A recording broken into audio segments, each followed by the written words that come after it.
નમસ્કાર મિત્રો, સ્વાગત છે તમારું આપણી આ યુટ્યુબ ચેનલમાં જેનું નામ છે ગુજરાતી જીકેની જમાવટ.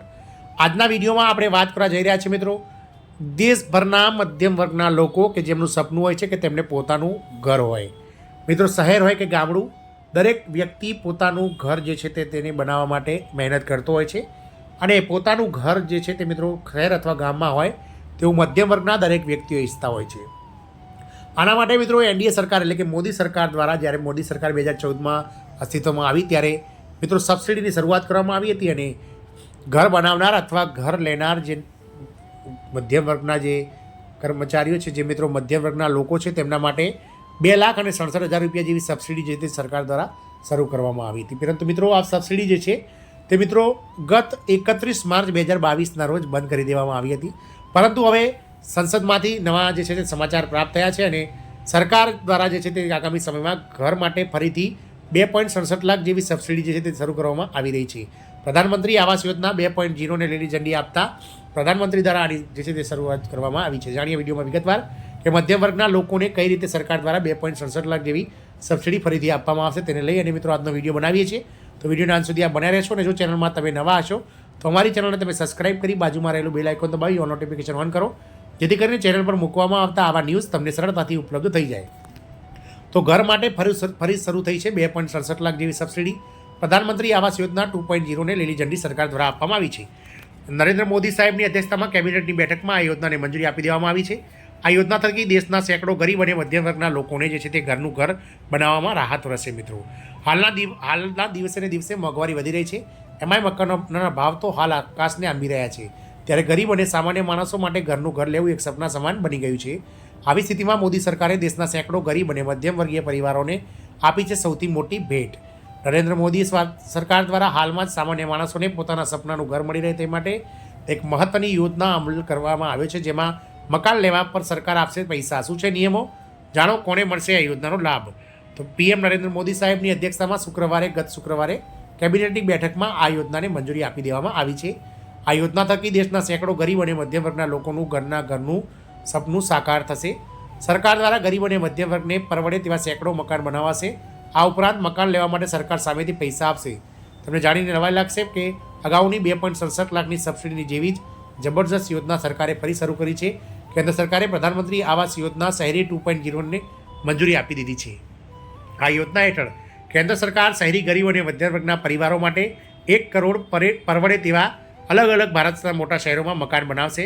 વડાપ્રધાન નરેન્દ્ર મોદીની અધ્યક્ષતામાં કેબિનેટની બેઠકમાં ગત શુક્રવારે આ યોજનાને મંજૂરી આપવામાં આવી હતી. સરકારે આ યોજના પર 2.30 લાખ કરોડ રૂપિયાની સબસિડી આપશે. આ યોજના હેઠળ સરકાર શહેરી વિસ્તારોમાં મકાનો બનાવવા માટે આર્થિક મદદ કરશે. એટલે કે મધ્યમ વર્ગનું ઘરનું સપનું સાકાર થશે. પ્રધાનમંત્રી આવાસ યોજના શહેરીના પ્રથમ તબક્કામાં 1.18 કરોડ મકાનો બનાવવાની મંજૂરી આપવામાં આવી હતી, જેમાંથી 85.5 લાખ મકાનો બનાવવામાં આવે છે. આ સિવાય સરકાર હવે ક્રેડિટ રિસ્ક ગેરંટી ફંડ ટ્રસ્ટમાં 3,000 કરોડ રૂપિયા આપશે. પહેલાં આ આંકડો 1,000 કરોડ રૂપિયા હતો. આ હેઠળ બેન્કો અને હાઉસિંગ ફાઇનાન્સ કંપનીઓને મદદ કરવામાં આવે છે, જેથી તેઓ આર્થિક રીતે નબળા લોકો માટે મકાનોના નિર્માણ માટે નાણાં પૂરા પાડી શકે. આ ફંડ હવે નેશનલ હાઉસિંગ બેંકને બદલે નેશનલ ક્રેડિટ ગેરંટી કંપની દ્વારા સંચાલિત કરવામાં આવશે. EWS, LIG, middle income group, MIG સેગમેન્ટના કુટુંબો કે જેમની પાસે દેશમાં ક્યાંય પણ પાકું મકાન નથી, તેઓ પ્રધાનમંત્રી જે છે તે મિત્રો PMAY 2.0 હેઠળ મકાન ખરીદવા કે બાંધવાને પાત્ર છે. ઈડબ્લ્યુએસના કુટુંબો 3 લાખ રૂપિયા સુધીની વાર્ષિક આવક ધરાવતા કુટુંબો હોવા જોઈએ. એલઆઈજી છે તે મિત્રો એવા કુટુંબો છે જેમની વાર્ષિક આવક 3 લાખથી લઈ અને 6 લાખ રૂપિયા સુધીની હોય, અને એમઆઈજી કુટુંબો એવા છે કે જેમની વાર્ષિક આવક રૂપિયા 6 લાખથી લઈ અને 9 લાખ સુધીની હોય છે. જે લોકો પાસે હજુ સુધી પોતાનું કાયમી ઘર નથી તો તેઓ આ યોજનાના દાયરામાં આવશે. 3 લાખ રૂપિયા સુધીની વાર્ષિક આવક ધરાવનારને ઈડબ્લ્યુએસ કેટેગરીમાં, 3 થી 6 લાખ રૂપિયાની વાર્ષિક આવક ધરાવનારને એલઆઈજી કેટેગરીમાં અને 6 થી 9 લાખ રૂપિયાની વાર્ષિક આવક ધરાવનારને એમઆઈજી કેટેગરીમાં ગણવામાં આવશે. જો તમારી પાસે યોજના હેઠળ જમીન નથી તો રાજ્ય સરકાર અથવા કેન્દ્ર શાસિત પ્રદેશ દ્વારા તમને એક પ્લોટ પણ આપવામાં આવશે. આ સિવાય ખાનગી પ્રોજેક્ટમાં ઘર ખરીદનાર લોકોને હાઉસિંગ વાઉચર આપવામાં આવશે. આ વખતે રેન્ટલ હાઉસિંગનો પણ સ્કીમમાં સમાવેશ કરવામાં આવ્યો છે. આમાં જો તમે ઘર ખરીદવા અથવા બનાવવા માંગતા નથી તો તેને ભાડા પર લેવાનો વિકલ્પ પણ હશે. ઈડબ્લ્યુએસ, એલઆઈજી અને એમઆઈજી આ યોજનાનો લાભ મળશે. આ ઉપરાંત યોજના હેઠળ ઈડબ્લ્યુએસ, એલઆઈજી અને એમઆઈજી કેટેગરીમાં આવતા લોકોને 35 લાખ રૂપિયા સુધીના મકાનો માટે 25 લાખ રૂપિયા સુધીની હોમ લોન લેવા પર વ્યાજ સબસિડી આપવામાં આવશે. આ યોજનામાં 5 વર્ષ માટે હપ્તામાં રૂપિયા 1.80 લાખની સબસિડી આપવામાં આવશે.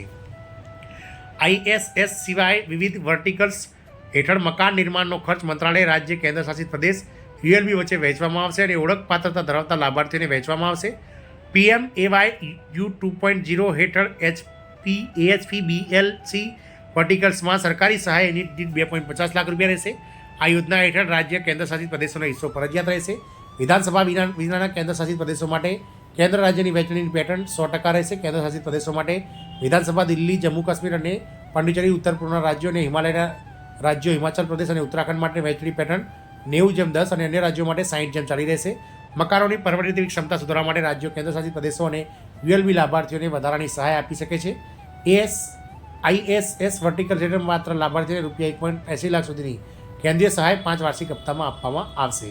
આ મિત્રો હવે સરકાર દ્વારા જે છે તે 2.67 લાખ જેવી સબસિડી સીધી નહીં પરંતુ આડકતરી રીતે જે છે તે તમામ મધ્યવર્ગના લોકો સુધી પહોંચાડવામાં આવશે. જય હિન્દ, અસ્તુ.